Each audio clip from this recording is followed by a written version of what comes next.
Terjadinya roboh, rumah warga tidak mampu pembiaran pihak terkait dan diduga Pemda Bekasi diduga abaikan kemanusiaan. Sangat prihatin dengan kondisi Maruk dan Nyai istrinya serta anaknya di Kampung Pamahan Red 002-001 Desa Sumberhurip Kecamatan Pebayuran. Masih tinggal kondisi rumahnya yang roboh beratap terpal dan plastik, akibat tersapu angin kencang saat hujan deras, Rabu, tanggal 6 Desember tahun 2023.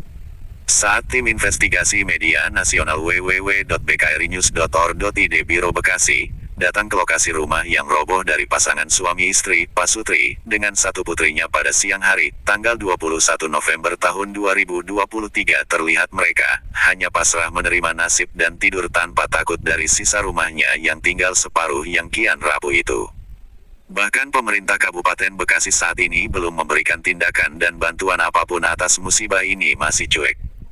Bahkan tak terbayang saat ini musim hujan kembali datang, sebab atap reruntuhan rumah hanya ditutupi oleh sepotong terpal dan plastik agar keluarganya masih tetap berteduh, ucapnya.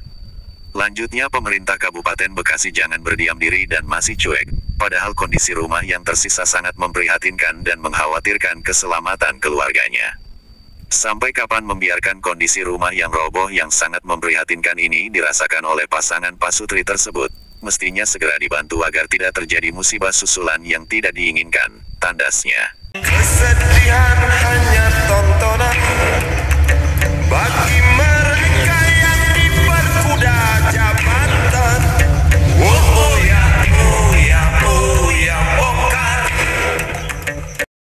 Terima kasih sudah nonton. Jangan lupa like, subscribe, dan share ya.